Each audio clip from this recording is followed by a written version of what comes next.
샬롬, 오늘의 말씀지기 이석호 간사입니다. 따뜻한 봄날 새로운 생명이 돋아나는 봄입니다.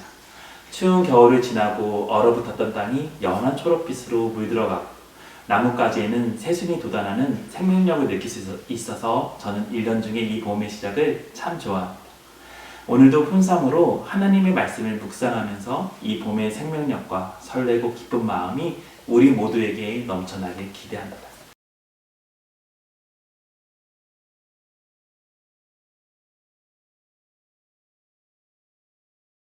오늘 본문에서 예수님은 제자들에게 사람들이 나를 누구라고 하느냐라고 물으십니다.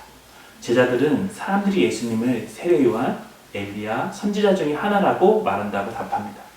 당시 많은 사람들은 예수님을 세례 요한이나 엘리야, 예언된 선지자 중에 하나로 생각했습니다. 그래서 지독한 로마의 식민지 신세를 벗어나게 해줄 영웅으로 예수님을 기대하고 있었던 것입니다.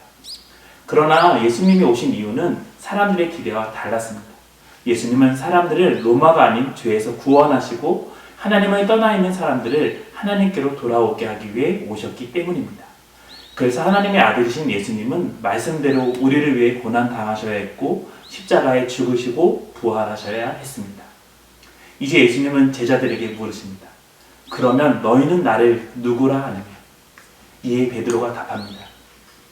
주는 그리스도시요 살아계신 하나님의 아들이십니다. 예수님께서 제자들에게 던진 그러면 너희는 나를 누구라 하느냐라는 질문이 오늘 저에게는 큰 울림이 됐습니다. 그것은 사람들의 고백이 아닌 제자들 자신의 고백을 예수님은 듣기 원하셨기 때문입니다. 너는 나를 누구라 하느냐는 예수님의 물음 앞에 저 자신을 돌아보게 됐습니다.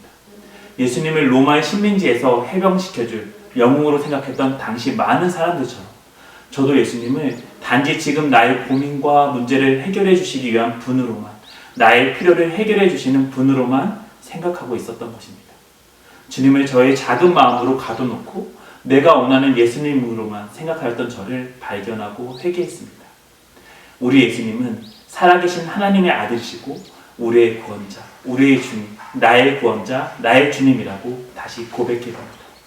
오늘 예수님은 여러분에게도 물어보십니다. 너희는 나를 누구라 하느냐? 예수님의 질문을 조용히 묵상하면서 진실로 고백하는 시간을 가져보면 어떨까요?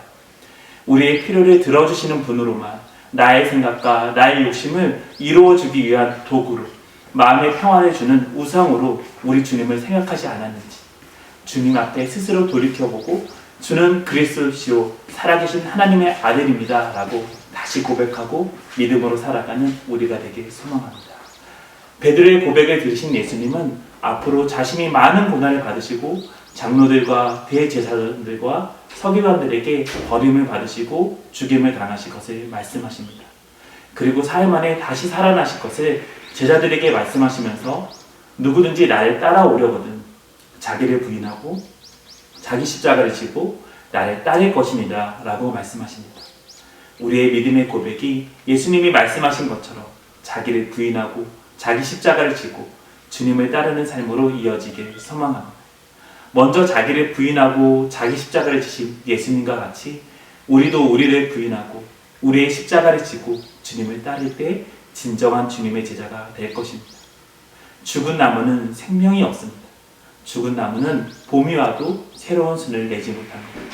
새로운 순은 생명이 있고 살아있습니다. 아무리 작은 나무여도 작은 새싹이여도 생명이 있는 나무는 새싹을 틔우고 꽃을 피웁니다. 우리의 믿음의 고백 속에 주님의 생명력이, 주님의 사랑이 가득하길 바랍니다. 그래서 믿음의 고백이 십자가를 지고 주님을 따르는 삶으로 이어지기를 바랍니다.